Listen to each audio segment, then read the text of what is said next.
nothing quite like driving on the open road in a classic roadster, and the MGA ticks all the boxes. This little machine oozes style with its smooth lines, sporty handling and retro styling.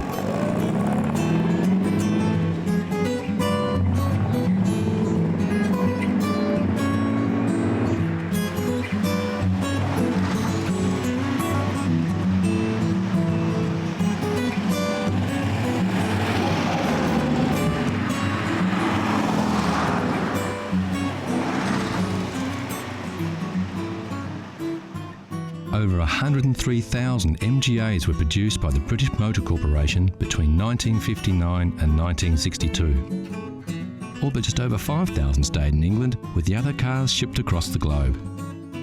So many of these vehicles were sold abroad that to this day the MGA is still the most exported UK-built car.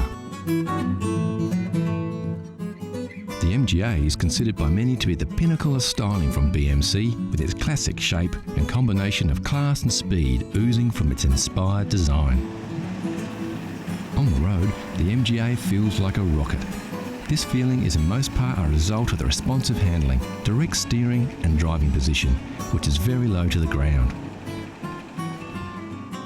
Of course, like many sports cars of the era, the driver is not cocooned in a heavy padded seat, surrounded by gadgets, spongy suspension and power steering.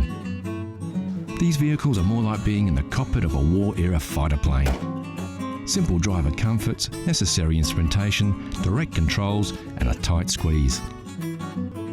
And when we say tight squeeze, we mean it. If you are over 6 feet tall or you have shoulders wider than your average English aristocrat, you won't have much fun driving or extracting yourself from this roadster.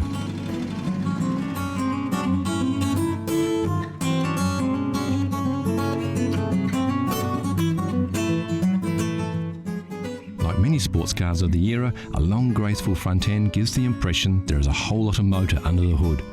The driving position is set back, literally behind the motor, with the trunk or boot rolling back down to the rear.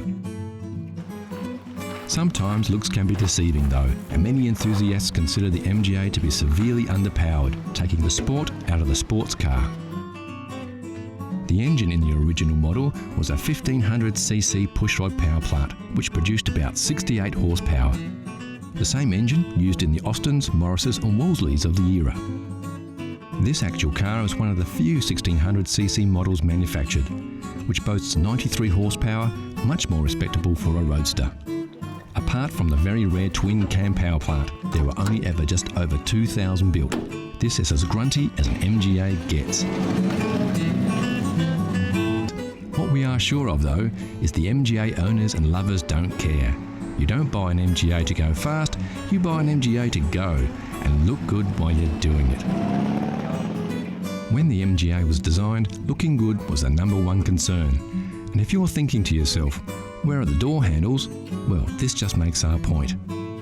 You see, the MGA has beautiful lines, gentle organic curves, sweeping style. Way too cool for door handles. In their wisdom, MG left them off, instead opting for a unique cable system inside the door frame, keeping the body clean and pristine. Of course, there is one thing that is synonymous with a classic MG: wire wheels. What started out as a construction method turned into a styling accessory. The MGA doesn't boast a lot of chrome, it's simple and understated. The curves do the talking, and the wheels ground the whole package as one of class, style and power.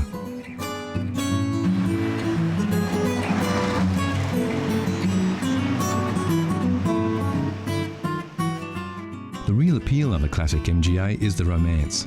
The romance of rolling through the countryside, wind in your hair, wire wheels rotating under you, turning heads with your very stylish and fun machine. It's the same for all classic car lovers. For devotees of the MGA, it doesn't get better than this, and we're inclined to agree.